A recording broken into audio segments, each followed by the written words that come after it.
Yo, what's up everyone? Welcome back to Babylon Talmud. Today, we're studying Daf Samech Hey of Masechta Shabbos. Guess what we're going to talk about? Bameh Isha Yotza. What stuff can a woman go out with to Rosh Hashanah? We're just going to kind of keep on moving on that theme. So, let's get started. We can do a bit of a recap afterwards. Fine. So we're going to start off Samachay Amud Aleph, 2 lines into the Gemara. Uvmoch sheba ozna. Okay, so we said that a woman is, what did we say? She's not allowed to go out with a moch sheba ozna. It says that she is allowed to go out. Okay, yeah, she's allowed to go out with a moch sheba ozna. Okay. So, Tani Rami Bar Yechezkel Vusha Kasher Bozna. So, Rami Bar Yechezkel says that it has to be tied to her ear, right? So, it's not enough to just stick if she has for whatever reason she needs to put a cloth in her ear, so she could put that in her ear, but we're concerned that it's going to fall out and she'll carry it. So, to prevent that from happening, she should tie it to her ear so that, it doesn't fall out. Okay, fine.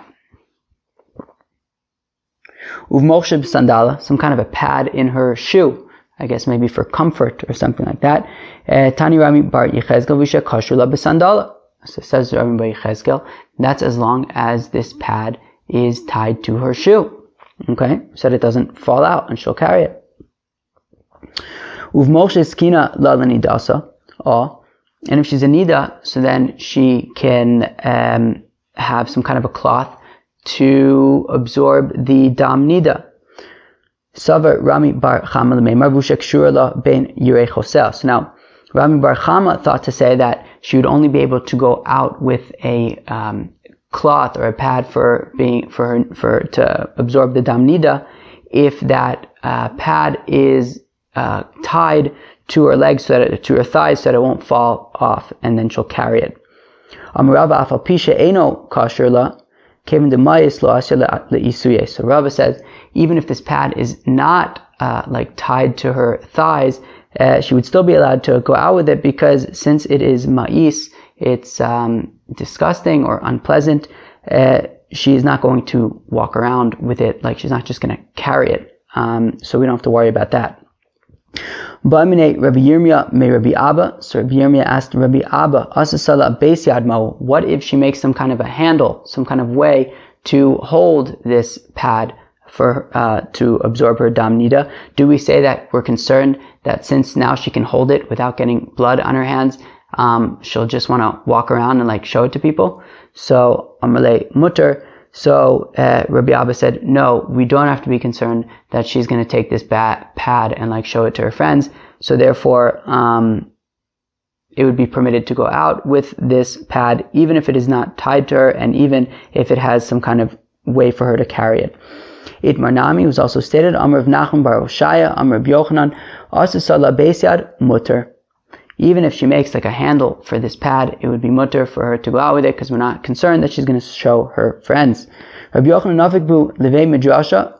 So Rabbi Yochanan would go out when he was older, and I guess he had some earwax situations. So he would go out with some kind of a cloth in his ear to absorb whatever it had to absorb, and he wouldn't necessarily tie it to his ear. V'chalukan alav chaverav, and all of his friends would argue with him, since they would say, hey, Rabbi Yochanan, you need to tie that cloth.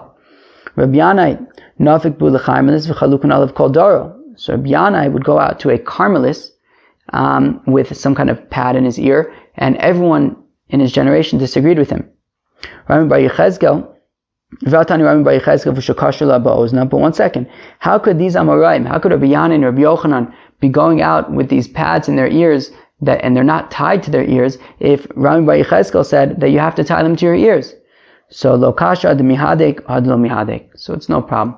Depends. If it's tightly jammed into your ear, like Rabbi Yochanan and Rabbi Yanai were doing, that would be, acceptable. But if it is not jammed into your ear super tight, well then you would have to tie it to your ear. Bepilpel uvgalgal melach. A woman can go out with pepper or with some salt in her mouth. Pilpel l'reach hapeh, galgal melech l'darshini. So the pepper would be to combat bad breath, and salt would be to deal with some kind of tooth situation, maybe a toothache or some kind of tooth, condition that salt would be good for. Okay? Kol davar she'nosenes l'soch pia, and then the Mishnah said that anything that she would put in her mouth, she would have to put in to her mouth before Shabbos. So, zangvila, inami, dartsona. So what are all of these things that she might put in her mouth? That is coming to include ginger or cinnamon. Shein toseves, shein shalzav, Rabbi Matir v'chacham osrin. So we said the shein toseves, which I think one explanation in Rashi was basically to say that it is a shein shel zahav, a golden tooth. So Rabbi says it's no problem, you can go out with a golden tooth, and the chacham say that you're not allowed to go out with a golden tooth. Amr b'zera, lo shanu ela shel zahav, ava b'shel kesef divrei kol mutter. So says Reb Zera, this machlokas between Rabbi and chacham of whether or not you can go out with this golden tooth, well, with this fancy tooth, is if it's made out of gold. Okay? Rebbe says that we're not concerned that you're going to take it out and show your friends. And the Chacham say, well, because it's gold, you might take it out and show your friends. So, but if it's made out of silver, nobody's concerned that you're going to go and show your friends. So everyone agrees that it would be permitted. Tan nami achi. We also learn in a brayso like this. Bishel kesef, that if the tooth is made out of silver, divrei kol mutter, everyone agrees that you can go out with it, you're not going to show it to your friends. Shel zahav, Rabbi Matir v'chacham osrin. Then Rabbi Taka says that it's mutter, we're not concerned that you're going to show it to your friends. The chacham say, well, maybe because it's gold, you might Taka show it to your friends, therefore it's also. Amar Abaye hat gesagt, said Abaye, Rabbi Elazar, Rabbi Shimon ben Elazar, kulu svirlu d'chomidi nimiganya bei, lo asila achuye.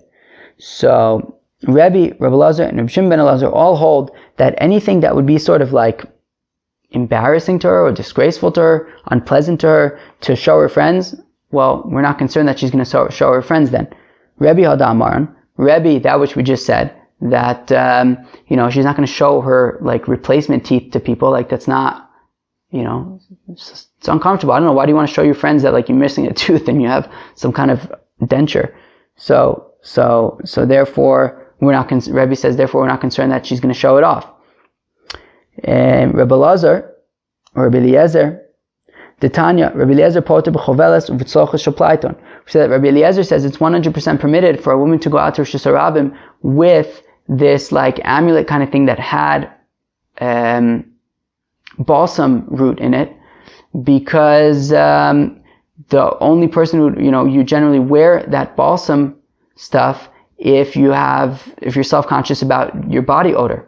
And therefore, if somebody who's self-conscious about their body odor is not going to show that to their friends, so therefore be permitted. Reb Shimon ben Elazar, the Tanya Klal Am, Reb Shimon ben Elazar, Kol Shulamata min asvacha yotzebo l'mayla min asvacha ena yotzebo. So Reb Shimon ben Elazar said that anything that is beneath her head, her like hairband, right? So if she has something like this koveles, I think it was, that was beneath her hairband, we're not concerned that she's going to take it off and show her friends, because then she's going to expose her hair, and she wouldn't want to do that. So basically, they all agree that in situations where it would be, a woman wouldn't want to be showing off these items, so therefore we're not concerned that she's going to show off these items and carry them. Yotza b'sela she'al atzinis. So the Mishnah says that a woman may go out with a sela that is on atzinis. We will explain the Gemara what that means. Habanos ktanos yotzos b'chutin v'afilu b'kismin shebe'ozneim. So young girls can go out with threads and even wood chips in their ears. So we had mentioned this a few days ago. So apparently, at one point in history, girls would like pierce their ears at a young age, but they wouldn't actually start wearing earrings until later. And in the meantime, they would have some kind of a thread in their ear or some kind of wood chip, epis, to make sure that the hole didn't didn't close. So they would be allowed to go out with these in Yanim on Shabbos. Aravios yotzos ulos. This is interesting.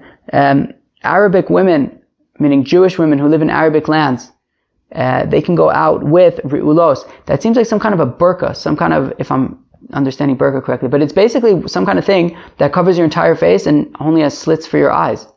Isn't that interesting? Umadios Prufos, and the Jewish women who live in Madai, which apparently is some part of Persia, right? What was it?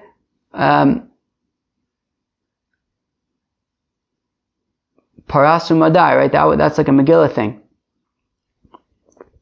Okay, so they can go out with some kind of cloak that you would close with like some kind of a button.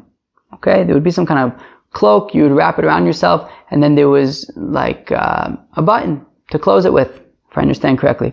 Now this burqa and this cloak with a button, really anybody can go out with it, but we mentioned Aravios and Madios because that was sort of a type of clothing that was specific to their culture, but anybody can really do it. Porefes al even egos val matbea. You can create some kind of a button with a stone, with a nut, with a coin. Tifrof l'chatchila b'Shabbos. As long as you do not sort of create this button thing on Shabbos. But before Shabbos it would be okay. My tzinis. So the Gemara says, what is a tzinis, right? We say that you can go out with a coin on a tzinis. What is a tzinis? So bas ara, it's some kind of wound on the bottom of your foot. Yikes, that doesn't sound fun. On the sole of your foot. Umay shna sela. Okay, fine. Now, what's so fancy about a rock, about a stone? What? No, not a stone, a coin, right? How come specifically put a coin on this wound? So, ilema komidida akusha mailela. If you're going to say, well, because coins are hard, so anything hard is good for these wounds. Well, liavid lachasba. So why don't you just make it out of earthenware, which is harder? Elimishum suchta. Well, no, because it's the rust of the coin. The rust of the coin is good for the wound. Nowadays, aren't we concerned about like tetanus when it comes to rust and wounds? So liavid la tasa. Well, if we're so in love with the rust on these coins, well then we should just get like some kind of silver plate, some kind of metal plate, and put that under the wound, and you can, get rust that way. Rather, it's because of like the etching on the coin, right? Coins always have like some design etched into it, so it's the etching that's good for the wound. Well, pulsa. Well, then why don't you just take like, a wooden kind of coin that has something etched into it and use that? What's so specific about like, a metal coin? So says Abai, so we see that actually all of these items are, together are what make this a effective solution for this wound. The fact that it is hard, the fact that it is rusty, and the fact that it has some kind of image etched into it. We said that these young girls can go out with threads in their ears to ensure that the hole doesn't close. So, Avud the Shmuel, however, Shmuel's father, would not permit his daughters to go out with strings in their ears. He also did not allow them to lie in bed with one another. And he would also make them their own private mikvahs in Nisan time, i.e. at the end of the winter, and also in Tishrei after the summer. He would have them, if they would go to the mikvah in the river, he would make for them like reeds of mats so that their feet shouldn't get stuck in the mud, and that would be a chatzitza. Okay, because after the end of the summer, there's less water in the river and it's more muddy.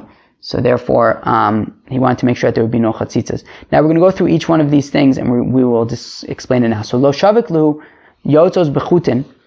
So we just said that Avud Shmuel would not allow his daughters to go out with these threads in their ears on Shabbos.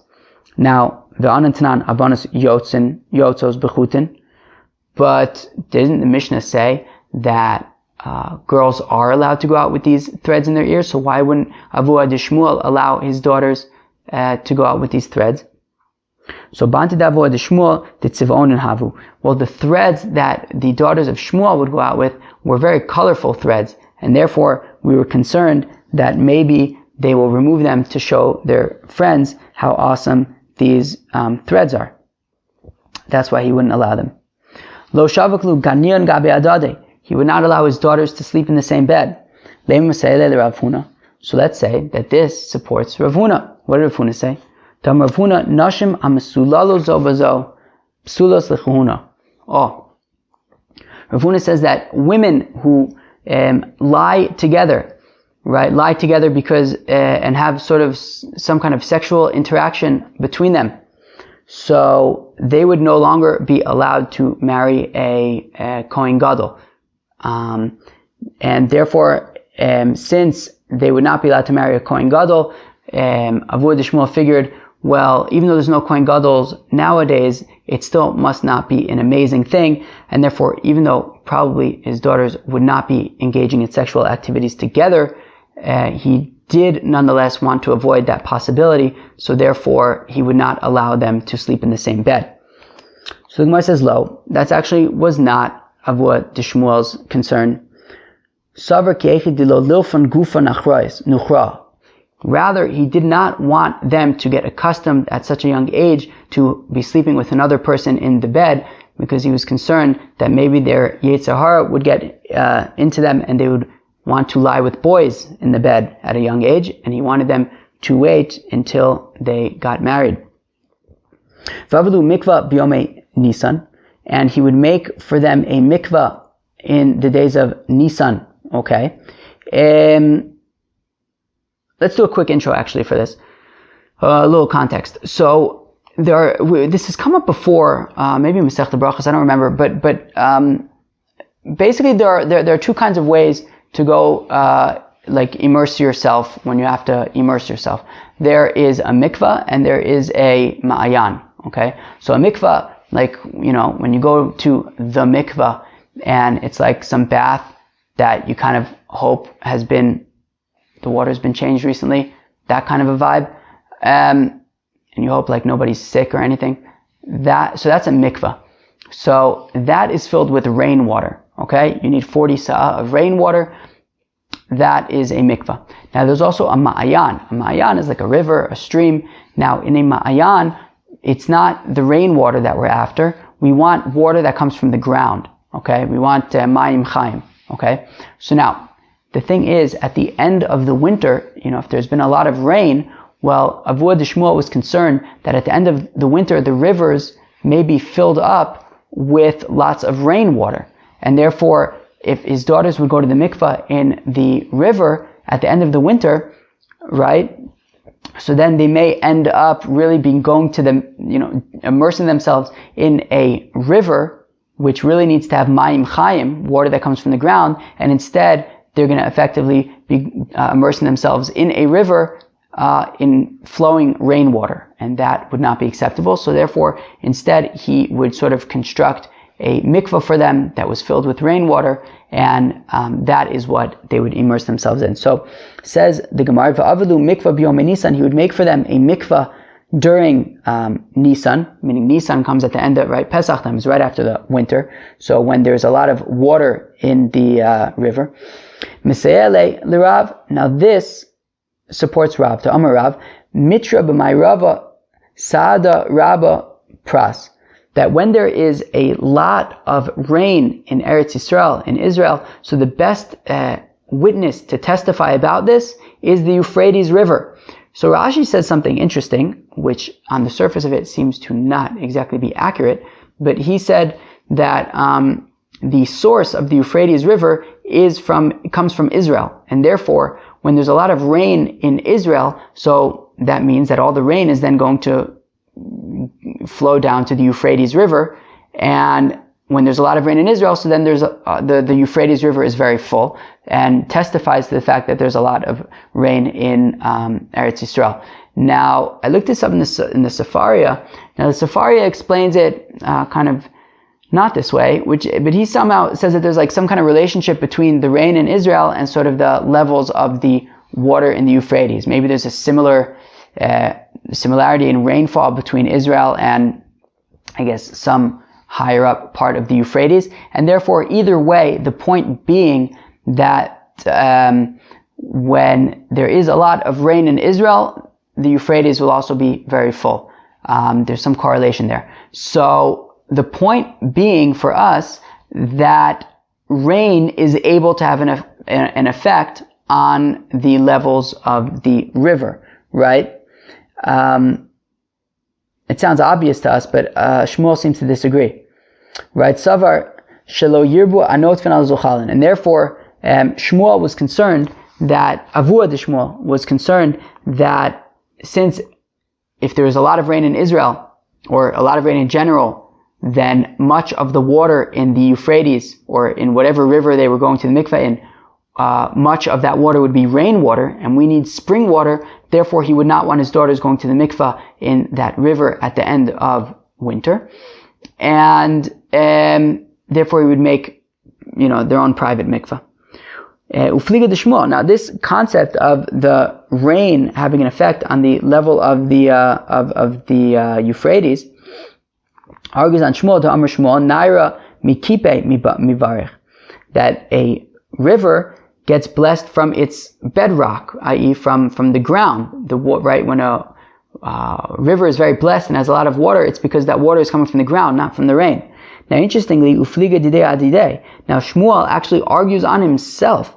Damar Shmuel and amayim mitayrin b'zochalin ela pras b'mei tishrei bilvad. That Shmuel says that the only time that you would be allowed to go to the mikveh in a river is the Euphrates in Tishrei, meaning the Euphrates at the end of the summer when the water level is very low. Only at that point can you assume that the water in the Euphrates is water that comes from the ground. Meaning that at any other point in the year, you have to be concerned that the water that you're dipping in the Euphrates is actually rainwater. So we see that even Shmuel himself seems to assume that the levels of the Euphrates can be affected by rainwater. So the question is, what exactly does it mean that the river gets blessed from its bedrock? Maybe that's not necessarily to the exclusion of rain, but maybe to say that maybe most of the blessing would be from the bedrock more than the rain. But okay.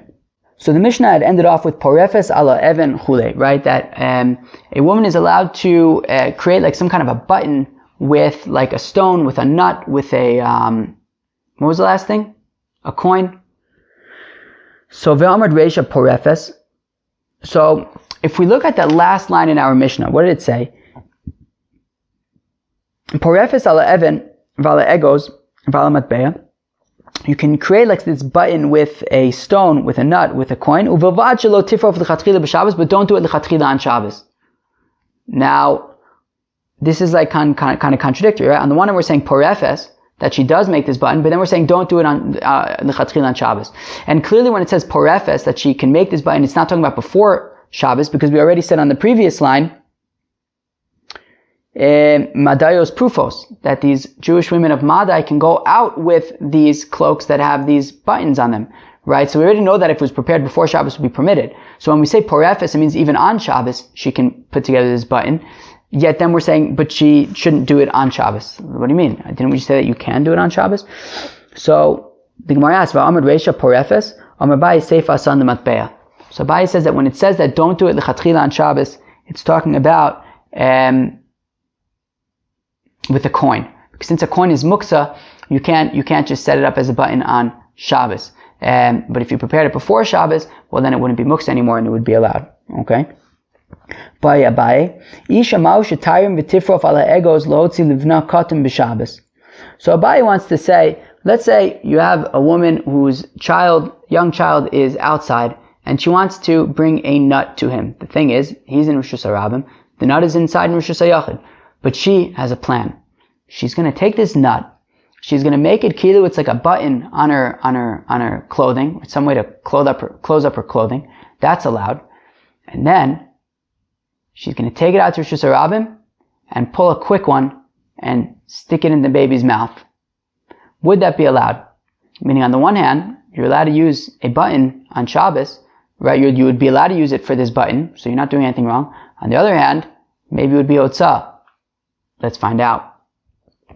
So, Tibai l'man da'amar mayrimin b'dleika, Tibai l'man da'amar ein mayrimin b'dleika. So, when it comes to a fire, there are two opinions. Like, the question is, can I take a whole bunch of clothing and, let's say there's a fire, and you're not allowed to put out a fire on Shabbos. So, you have an idea.